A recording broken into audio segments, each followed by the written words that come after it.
Abbott. What time is it? It's time for the Abbott and Costello Show. We're on the air for ABC here in Hollywood. Well, what are we waiting for? Let's go with the Abbott and Costello Show.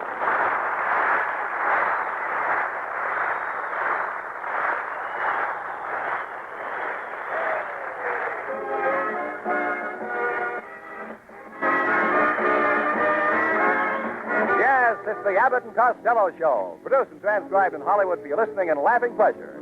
Chuckles with a carload and music by Matty Malnick. So hold on to your chairs, folks, for here they are, Bud Abbott and Lou Costello.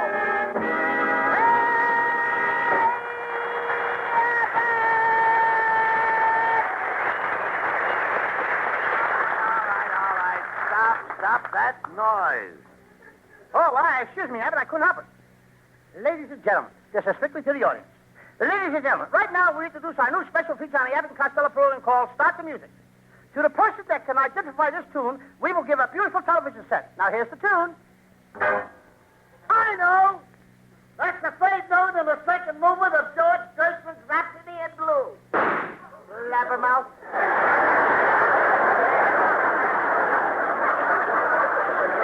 That ends our contest.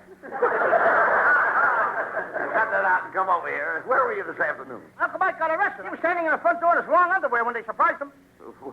Why didn't he escape through the back door? He couldn't. It was buttoned down too tight. Right.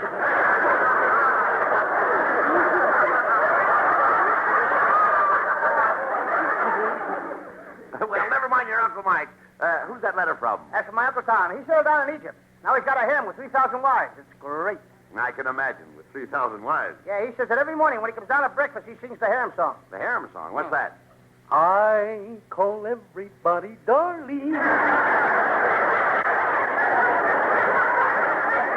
What a bunch of idiots in your family. I don't know why I associate with you.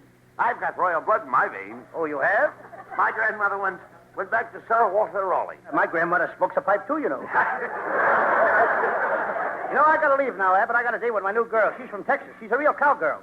She spends all her time with her cattle. She eats with the cattle, she sleeps with the cattle, and practically lives with the cattle. Are you going to make love with her? Well, only if the wind is right.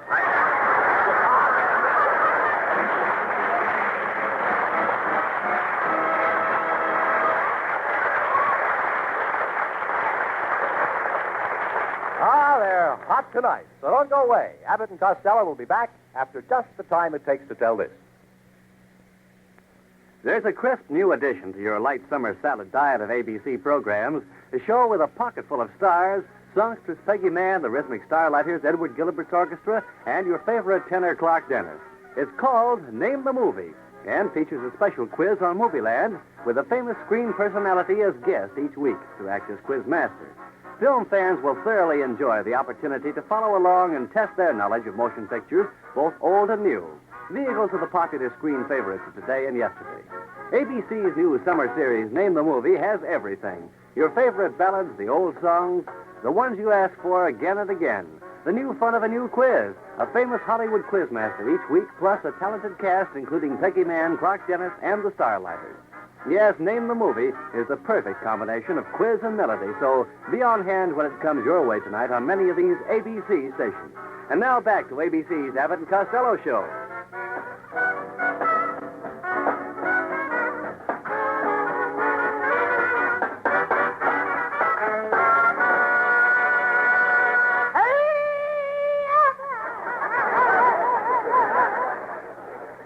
All right.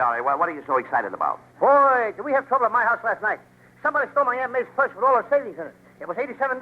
Well, that's a shame. Any low-down, dirty thief that would do a thing like that ought to be shot. Costello, you ought to find him and shoot him. But I can't shoot my own uncle, can I? You mean your Uncle Mike stole that money? That's a serious statement to make. Can you prove it? Certainly. I sneaked in Uncle Mike's room to steal his watch to hock it. And there was Aunt May's purse right in his pocket. You were going to steal your Uncle Mike's watch to hock it? Mm-hmm. Why did you do a thing like that? My Aunt May told me to do it. It's disgusting, Costello. Your Uncle Mike steals money from your Aunt May, and your Aunt May steals money from your Uncle Mike, and, your whole family steals money. They do not. My brother Pat never stole $1 in his life. He didn't. He steals automobile tires.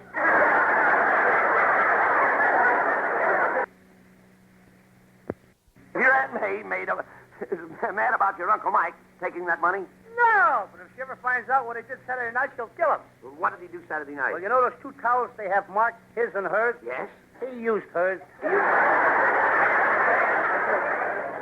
Why doesn't your Uncle Mike get a job and stop loafing around the house, Lou? Well, he's got a job at the California Highway Traffic Department, and his plan will simplify transportation in Southern California. Well, what is his plan? Now, here it is, and it's very simple. Everybody listen. First, he's going to move Cucamonga to Azusa. Then he's going to move Azusa to Cucamonga. Now, suppose a man wants to go to Azusa, and he's in Cucamonga. He stays home, and he's in Azusa. That's very simple. But wait a minute. Suppose a man lives in Cucamonga, and he wants to stay in Cucamonga. Abbott, who wants to stay in Cucamonga? Well, look, when does he start to work with the traffic department? Well, they're breaking him in now. He's stationed up on Mulholland Drive on Saturday nights. He's got a sound truck, and he hollers out traffic messages to the motorists to keep the roads open. What kind of messages? Well, like this. He hollers, oh, smoochers and knickers, pull over to the side of the road and let the married couples through. Stella, your whole family are a bunch of stupid ignoramuses. They're all just like you. Did you ever go to college? Did you ever go to high school? Did you ever go to grammar school? When he gets to kindergarten, have I got an answer for him? Did you ever go to kindergarten? No, and that's my answer. That, Costello, is the reason you are so sadly lacking in intelligence. Yes, but don't forget, what I lack in intelligence, I make up in stupidity. Yeah. Yes, but don't forget, stupid people don't live long. Oh, yeah? My grandfather's 104 years old, and he's alive. Was he the oldest member of your family, Lou? I got an uncle on my mother's side. My Uncle Tom Zizzimus in Baltimore. He died at the age of 130. He did? 130. Do tell. Last week, we dug him up, and you want to know something, Abbott? What? He looks better than you do right now. Costello, that's a pretty old joke. Yes, and he was a pretty old man. Costello, I didn't know you came from a family of long livers. Are you kidding? My brother-in-law, Joe Kirk, has a liver 30 feet long. You know, it's been a long time since I heard that joke. Yes, and that's a long liver. I forgot about your family. You'd better start worrying about yourself, Lou. You don't look so good. That's because I haven't been sleeping much lately. What do you mean? Every night I have the same nightmare. I dream there's a guy chasing me with a long, sharp knife. He's chasing me all the way up Sunset Boulevard to Santa Monica, over the mountains, right up to my house in North Hollywood. And that's been going on for the past 2 weeks. Oh, that's terrible. It is. You must be completely worn out. Well, I would be, but for one thing. What's that? Last night I found a shortcut. Louie, hey, Uncle Louie. It's Abbott's nephew, folks. What do you want, Norman? Uncle Louie, I heard you say you couldn't sleep, and I hope you get some sleep real soon, because when you don't sleep, you get irritable. And when you're irritable, you get mad at me. And when you get mad at me, you'll cut my salary. And when you cut my salary, I won't be able to pay my rent. And if I can't pay my rent, they'll evict me. And if I haven't got any home, then I'll be a bum. And you can't expect my wife to live with a bum just because you can't sleep.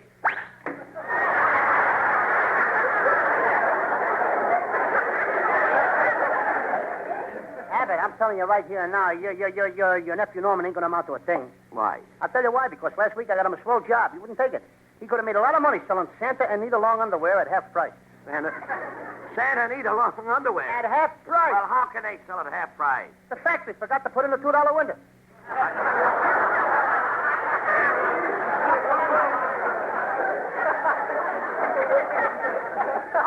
I understand that you and Norman were over to my house last week while I was away. Yes? We built a new radio cabinet for your wife. And I took a bunch of wires and put them in a box, and I sealed it up tight. And when I tuned it on, I couldn't get any music, only loud talking. And for the past week, all I get is talk.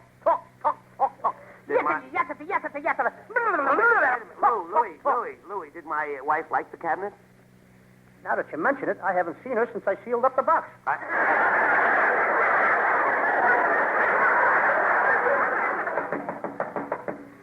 Mr. Costello, I'm studying radio at night at UCLA, and there's one thing that I don't understand about radio. Well, friend, maybe we can help you. Abbott and I have been making our living on radio for the last 10 years. Yeah, that's the one thing I can't understand. Look,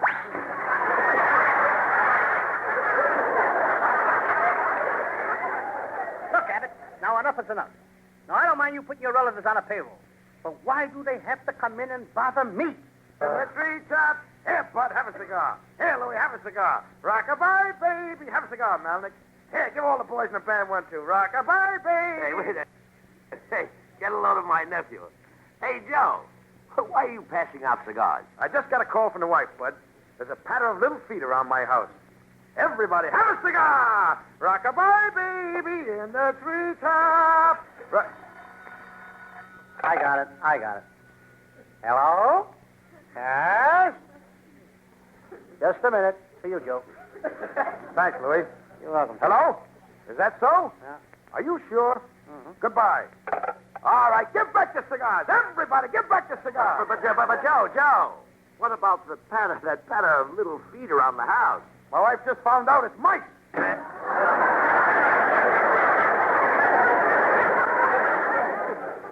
That's another one of Abbott's oaths. Abbott, why don't you keep those Republican relations of yours out of here? Wait a minute. What makes you think my relations are Republican? There can't be that many Democrats out of work.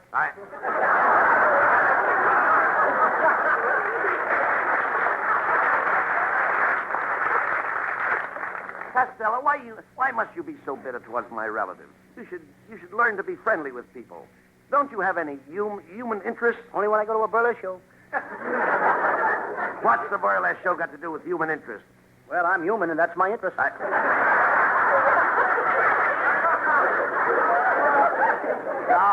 I mean you should try to be more kind to people. Even animals and birds and bees love each other. Why don't you get closer to nature and become a nature lover? I'm a nature lover. Well, if you are, then why do you spend all your time chasing girls? Well, that's my nature, lover. Costello, why don't you stop chasing girls? You spend all your money on girls. This year, you want to let me handle your money and invest it for you. Why, you might wind up with a corner on steel, selling cars, or a corner on wheat, selling flour.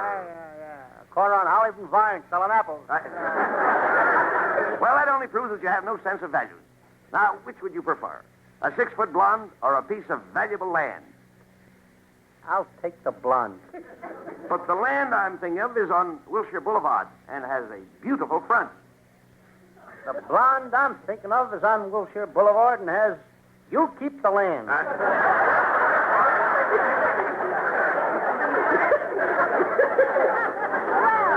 Hello, boys. Well, if it isn't our little Hiya, secretary, girl. Viola Vaughn. Who? Viola Vaughn, our little secretary. Well, Viola, you look gorgeous tonight. How Oh. about you and me taking a ride in my car after the show? I found a new place to park. Really? A new place to park? Mm-hmm, up in the Hollywood Hills. A new place. You dummy. Why, every guy and his brother parks up in the Hollywood Hills. They do not. I was up there last night, and I looked in every car, and there wasn't one guy up there with his brother.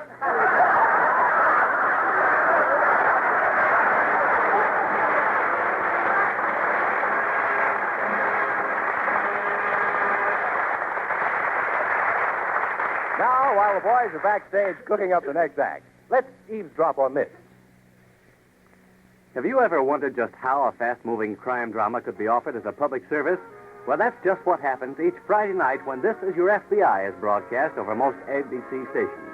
You see, This Is Your FBI is broadcast with the full cooperation and approval of the Federal Bureau of Investigation. The full cooperation and approval. Each Friday night, This Is Your FBI dramatizes an authentic case based on one taken from the files of the Federal Bureau of Investigation in Washington, showing the methods with which criminals work and how our federal agents track them down.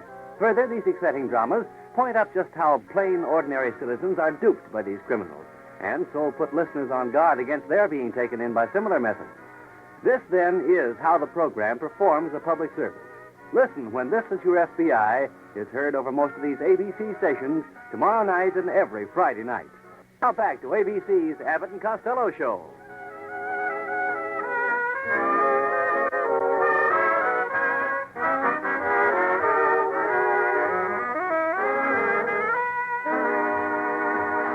And now the spotlight turns to Hal Winters, our singing star. Here he is with Matty Malnick and his orchestra. Great guns, holy mackerel, and a couple of dollies, too. Great guns, never thought these eyes would see anything like you. First came talking pictures, then came television. Now they're making dreams come true.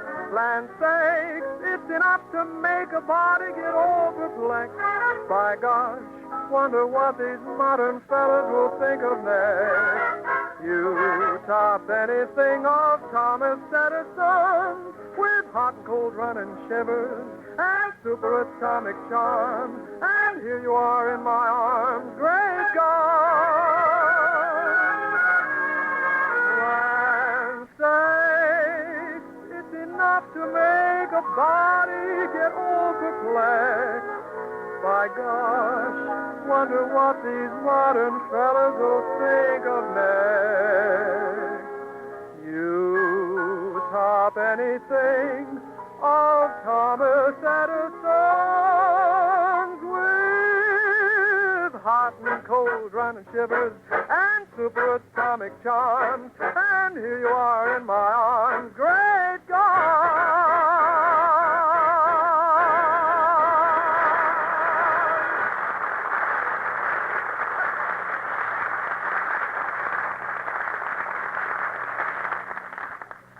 Hey, Abbott, could I go home a little early tonight? What for? I got to do a little work on my Sam Shovel Crime Laboratory. I'm going to mix some nitroglycerine with hydrochloric acid and TNT and heat the mixture on my stove. You dummy. If you do that, you'll blow the roof off your house tonight.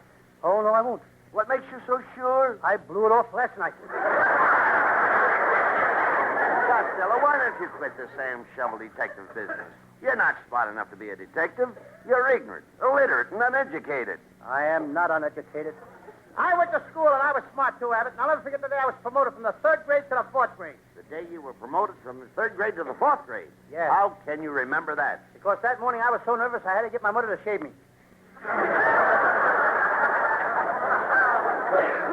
And anyway, I'm not going to quit the Sam Shovel detective theory. Our listeners are crazy about it. Here's a fan letter I got today, and it says, Dear Lou Costello, as Sam Shovel the detective, you are the funniest guy I ever heard. When I listen to you, I shake the house with laughter. Last week I laughed so hard I thought the ceiling would cave in. I'm coming to the studio to see you tonight. Mr. Costello, there's a man here to see you. What does he look like? I Can't tell. He's all covered with plaster. I figured out Never mind him. What's your Sam Shovel story about tonight, Lou? Well, it's one of my Oriental cases, Abbott. One of my Oriental cases. I call it the case of the Chinaman who poisoned his own food, or he committed chop suicide.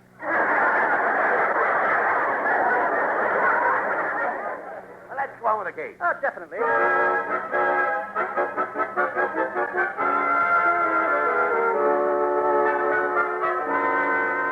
Yes, I'm Sam Shovel. Sam Shovel, private detective. They call me a private eye. I can smell a murder a mile away. I can smell a frame-up.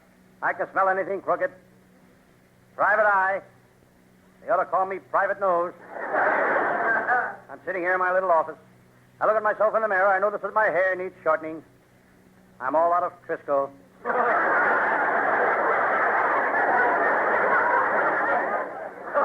My handsome face smiles back at me from the mirror. No wonder the girls are crazy about me. Before I became a detective, I had girls to burn. Yes, I had girls to burn, but I gave it up. I found out there's no fun in burning girls. I noticed a mouse crawling across my office door.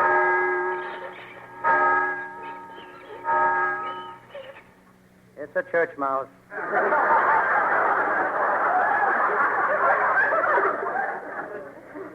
I open a drawer of my desk to check my equipment. There's my gun. There's my handcuffs. There's my binoculars. Comrade, I got the plans for the secret weapon. Those are my spy glasses. I decided to fill out my application for a 1949 California driver's license. They're making the test tougher this year. To get a license, you have to learn to speak pig Latin. That's so you can talk to the road hogs in Hollywood.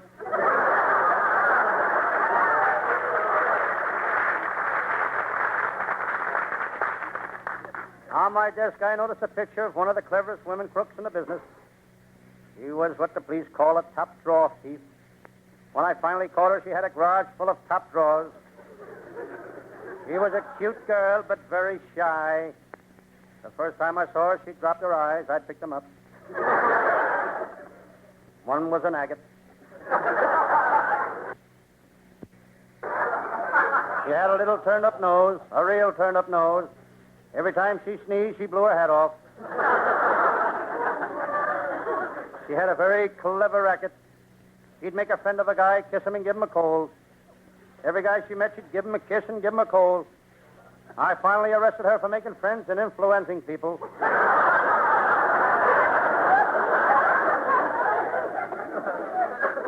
You work hard in this detective racket.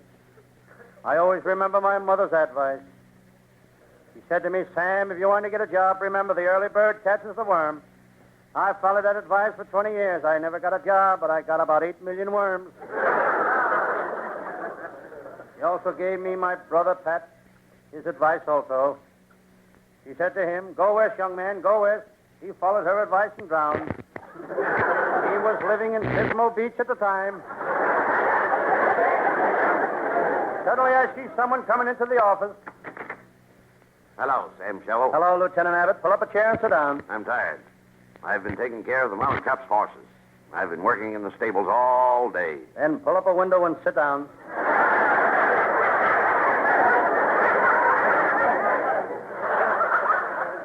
Sam, I've been working on a fur robbery case. Somebody stole a mink coat, and the mink coats are hard to identify. I'm an expert on furs, Lieutenant. You know, there's 2 types of mink, male and female mink. Sam, that's a good thing to know. Yes, especially if you happen to be a mink.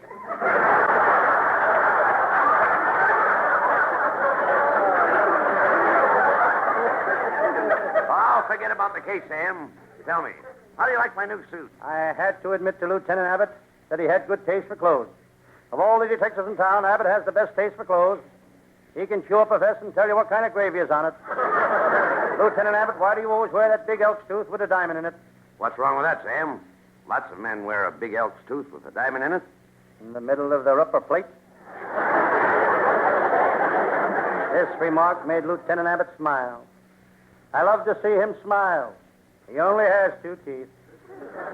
But he has the most beautiful set of gums I've ever seen. Well, Sam, you've got to admit I'm a self-made man. When I was born, I was very poor. I had nothing. Lieutenant Abbott is right. He came into this world empty-handed, and he had a head to match. Sam, I worked hard to get where I am. For 20 years, I've had my nose to the grindstone. Must have been a beaut when you started.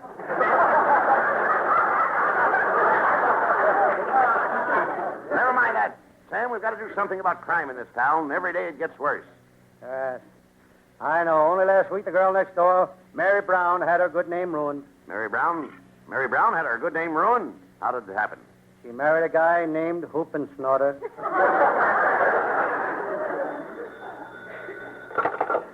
Hello, Sam Shovel, private detective speaking. Detective Sam Shovel, this is Constable Smith speaking. I've got an unsolved murder around here. I need your help. Come out to the Jones farm at once. Constable, I'll be glad to take the case. How do I get to the Jones farm from my office? Well, now, let me see. The Jones farm. Oh, yeah. You drive out the Cucamonga Turnpike, you get to the schoolhouse, turn left, cross Covered Bridge down the county road. Now, watch yourself. There's 2 roads there. Now, one of them is pretty bad. So, you take the road to the right, it'll be up to your windshield. Why don't I take the road to the left? Oh, no, that's the bad one. Ain't there a better road than that? Oh, yeah. Just drive down Route 101. That's a fine road. Will that get me there? No, but it's a fine road.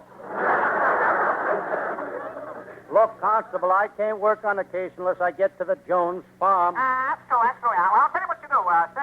Sam Shovel, do you know where the new Hollywood Freeway is? Yes? Tell me something, will you? Yes? When are they going to finish that darn thing?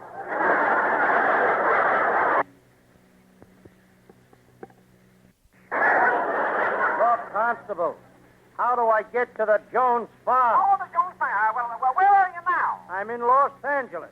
By golly, I just happened to think. What? You know something? You can't get here from there.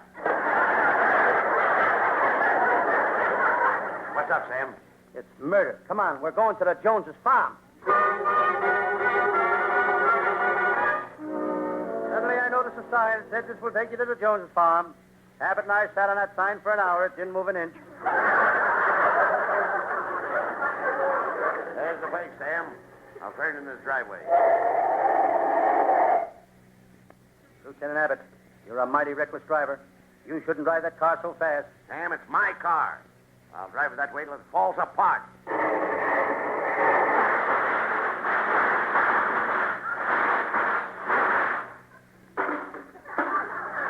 You've got to be careful what you say in front of these old cars.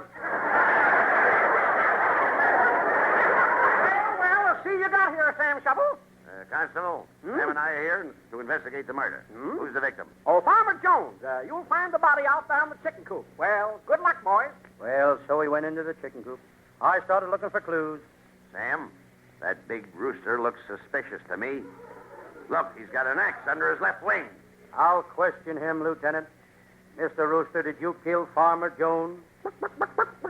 Yes, I did.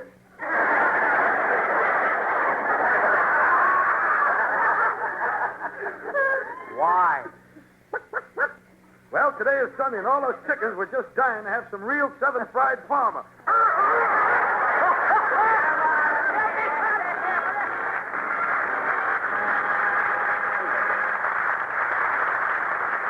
All the boys will be back for a curtain call in just a few seconds. The time it takes to tell you this. And now here's your master of ceremonies, that quizzical money man of the highest rank with $1,000 or more to start tonight's bank, Bert Parks.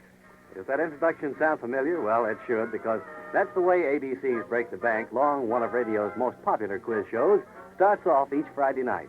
One of the reasons for its popularity is Bert Parks' mastery as MC. Another reason stems from the fun and suspense when contestants face Bert Parks. They have the opportunity of breaking the bank for at least $1,000, and the bank has mounted to more than $9,000. Then, too, there's the exciting wishbowl feature, where listeners 16 years or older are eligible to enter their names in a giant wishbowl. Winners receive the opportunity to break the bank, plus other extras. Yes, from start to finish, you'll find Break the Bank tops in entertainment. So listen when it's on the air tomorrow night over most ABC stations. And now back for a final word from ABC's Abbott and Costello Show.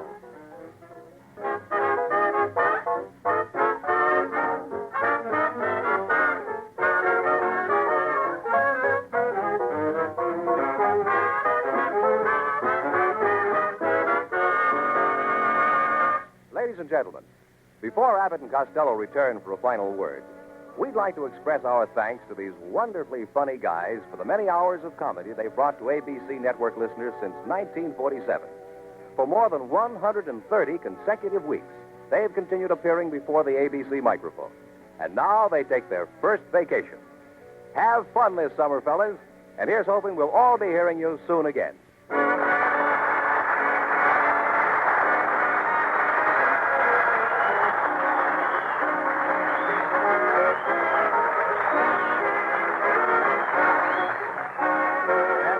Before we sign off, let's tell the listeners who the people are that helped out to put our show on. Yes, you're not kidding. You mean the people that put our show together? Tonight they nearly tore it apart.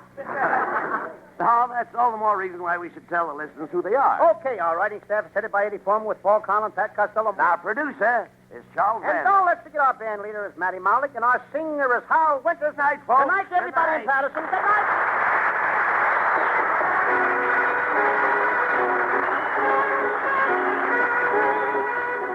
The Abbott and Costello Show was produced and transcribed in Hollywood. Be sure to stay tuned for the outstanding entertainment which follows throughout the evening on this ABC station. This is ABC, the American Broadcasting Company. 8 o'clock at KECA, AM and FM, Los Angeles. Just $1 more from those who have contributed will save the Red Cross program, which otherwise might be cut back. Yes, just a little more will help save many more lives. Send another $1 to Red Cross, Los Angeles 6.